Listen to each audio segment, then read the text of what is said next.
हाय लोगोफोर, दिनैनि बे भिडिअ'आव नोंथांमोननो गोदानै साख्रिनि आपडेट लानानै होफैनो आखायाव लादों। बे जाहैबाय बर्डार सिकिउरिटि फर्स रिक्रुटमेन्ट। गासै 1072 पस्ट दङ हेड कनस्टेबलनि थाखाय। बिनि थाखाय नोंथांमोना बेवहाय डिटेल्सै नायनो मोनगोन एबा डिटेल्सै आं नोंथांमोननो बेवहाय हाजासे फोरमायनो आखायाव लानाय जादों। बेनिखायनो नोंथांमोनहा जायफोरा साख्रि नागिरदों एबा साख्रिनि रिक्रुटमेन्ट नटिफिकेसननि सायाव जायफोरा इन्टारेस्टेड दङ बिथांमोना नायना लानो हागोन आरो एप्लाइ खालामनो गोसो दंबा एप्लाइ खालामनो हागोन जुदि क्वालिफिकेसना मिलायोब्ला। अब्ला गोबाव खालामाजासे नायलांदोनि। बे जाहैबाय 2019 मायथाइनि बर्डार सिकिउरिटि फर्स रिक्रुटमेन्ट 2019 नि गासै बुंदोंमोन दहायनो 1072 पस्ट दङ।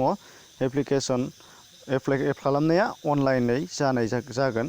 लिंकआ गाहायाव दङ, बेखौ हाबलांबानो मोनगोन जोङो। फारि फारि बाहाय नोंथांमोना नुनो मोनदों। लास्ट डेटआ दङ नै 12/06 अर्थात जुन 12 जुनसिम दङ गासै लास्ट डेटआ। बेनिफ्राय दङ एलिजिबिलिटि क्राइटेरियाफोर दङ, बाहाय गासै नायलांबा मोनगोन नोंथांमोना। हेड कनस्टेबलनि थाखाय रेडिअ अपारेटर दङ। रेडिअ अपारेटराव नोंथांमोना नुनो मोनगोन नैबाय 300 पस्ट दङ। बेनिफ्राय हेड कनस्टेबलाव रेडिअ मेकानिक्सआव दङ 772 772 सा दङ। गासै दहायनो खिन्थाखांबाय 1072 सा जाहैगोन।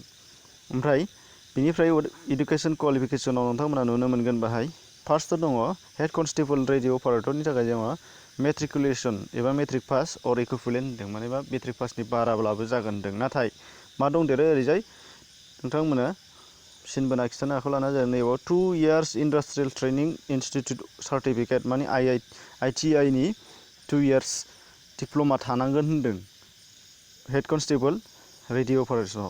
बिनिफ्राय नेक्स्टआ मोनसेया जादोंमोन जोंनिया OC head constable radio mechanics दंमोन। बाहायबो नोंथांमोना नुनो मोनगोन मेट्रिकुलेसन अर इकुइभेलेन्ट दङ। बेनिफ्राय प्लास दंबावो बाहायबो 2 years industrial training institute certificate एबा ITI आव बोसोरनै कर्स लानाय जानांगोन होनदों, बेबो दंफायो। जिखिजाया नोंथांमोना बे मोननैया जुदि दंजायोब्ला, जायफ्रा दंजायो बिथांमोना एप्लाइ खालामनो हानाय जागोन। बिनिफ्राय गाहाय नायलांदो एज लिमिटआव दङ नोंथांमोना। एज लिमिटआव 18 yearsनिफ्राय स्टार्ट जानानै 25 जानो हागौ होनदों जेनेरेल केटेगरिनि थाखाय। जायफ्रा जेनेरेल बिथांमोना 18 निफ्राय 25, ओमफ्राय OBC नि थाखाय 18 निफ्राय 28। बेनिफ्राय मा होनदों ST केटेगरि एबा जों बर'फोरनि थाखाय ST आरो ST नि थाखाय 18 निफ्राय 30 इयार्ससिमा एप्लाइ खालामनो हानाय जागोन होनदों।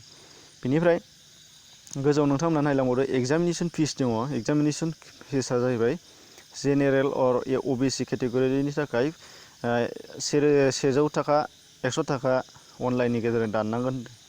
ST आरो SC नि थाखाय जेबो फैसा होनांनाय नङा होनदों, ST आरो SC नि थाखाय। ओमफ्राय फैसा दाननांगौब्ला जायफ्रा जेनेरेल केटेगरिनि दानगोन बिसोरो इन्टारनेट बेंकिं, बाहाय दङ नै internet banking, credit debit card, BSAIM Pay बे दङ गासै। बेनिफ्राय हाउ टु एप्लाइ दङ नोंथांमोना। हाउ टु एप्लाइ आवहाय वेबसाइट दंखायो नैबाय नोंथांमोना खिन्थानो आखायाव लादों। नैबे वेबसाइटआव हाबनानै नोंथांमोनहा माबोरै एप्लाइ खालामो बेखौ हाबनो हानाय जागोन। आरो बिनि अनगायैबा नोंथांमोना डाइरेक्टलि नैबाय दंखायो एप्लाइ क्लिक हियार होननाय बाहाय दङ। नैबेहाय थुलांबानो नोंथांमोना एप्लाइ खालामनो हागोन गोरलैयैनो। बाहाय थांबानो गासै फर्म फिलआप खालामनाय मा खालामनाय फैजोबगोन। दा बाहाय आं एप्लाइ खालामना, ओंखायनो आं बेखौ खिन्थानाय जानाय नंला। जायफ्रा इन्टारेस्टेड दङ नोंथांमोना बेखौ खालामबानो जाबाय। आरो एडभार्टाइजमेन्टनि सोमोन्दै डिटेल्सै मिथिबावनो गोनां लुबैदोंबा नोंथांमोना नैबे क्लिक हियाराव हाबबानो जाबाय। एडभार्टाइजमेन्ट डिटेल्स होननाय दङ बाहाय क्लिक हियार बाहाय दङ। बे हियाराव हाबबा नोंथांमोना डिटेल्सै मोननो जागोन, PDF फाइलाव मोनगोन। ओमफ्राय नोंथांमोना फरायनो मोननाय जागोन मा मा दङ मा मा गैया। अब्ला नोंथांमोना लोगोफोरा आंनि बे भिडिअनि सायाव माबायदि मोजां मोनदों गाज्रि मोनदों नोंथांमोननि सायावसै। भिडिअ मोजां मोनोबा लाइक खालामदो आरो फोरमायनानै होदो। जुदि नोंथाङा गोसो गैयाबा नोंथांनि सोरबाफोर गनायथाव एबा नोंथांनि क्वालिफिकेसना थिग दंब्ला सोरबा लोगोआ बेनो फोरमायना होब्लानो जाबाय। अके, गोजोन्थों। नेचार पाब्लिकेसनाव नोंथांमोनखौ फिन बरायबाय आरो नोंथांमोना गोदानबा चेनेलखौ साबस्क्राइब खालामनानै लानो हागोन। गुड बाय।